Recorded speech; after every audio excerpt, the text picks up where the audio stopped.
Here are Mike Mayock's top 5 defensive tackles, but he has Gerald McCoy ahead of Ndamukong Suh. Guys, I want your thoughts. I mean, Suh won basically every defensive award imaginable, the Bednarik Award, Nagurski, Lombardi, I mean, the Outland Trophy. But McCoy is right there. Yeah, he is. They both wear red. They both wear number 93, and they both play defensive tackle. And I've had just a preliminary view of both of these guys, and they're great players.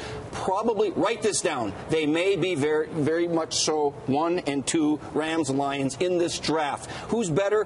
Who's to say right now? They're pretty darn close, and they're pretty good. But here's the thing, Jim. If you're coaching, if you're with these teams that are considering them in draft, you're going to go and watch more than film and watch more than this comment. You're going to go find out from their trainer, how does this guy work? How about for the weight and strength coach? You know, does it, and their medical staff? What kind of guys are they, and what kind of workers? Because on defensive linemen now, if you got a guy that's a little bit lazy, and I'm not suggesting they are at all, that guy's going to get big. But if they're workers, and I think these guys are, they're workers, they got a chance now to really excel and be there for 12 years for you. It's going to be fun to watch the evaluation of both of these guys. Flip a coin, they're both great players. Well, they're both going to be immediate impact players in this league because they play a position of impact. If you're going to be a good 4-3 defensive football team, you've got to have a great right end, you've got to have a great 3 technique. That's the guy who plays over the guard, who's disruptive, who plays a lot of singles. You've got to have a great will linebacker and a great corner. These guys are going to have an immediate impact inside.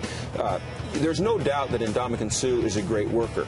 There's a little bit of an unknown with McCoy, but this guy's got a tremendous upside. You know, he's got a great initial burst off the line of scrimmage. He's got great hands. He's a tremendous pass rusher. He can slip blocks, work down the line of scrimmage, make tackles.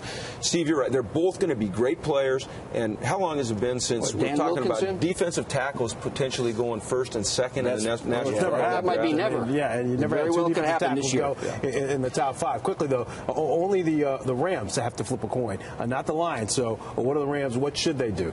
They should pick a quarterback. Oh, jeez. You can't win in this league without a quarterback. One of these guys. Yeah, well, maybe Suh. I'm going to say Suh because I'm not going to say Ndamukong because it's hard to pronounce that name. But I think so far, preliminarily, I mean, the guy's... It's early. Yeah, way early. He's fourth in the Heisman Trophy. Quarterback. Yeah, he's good.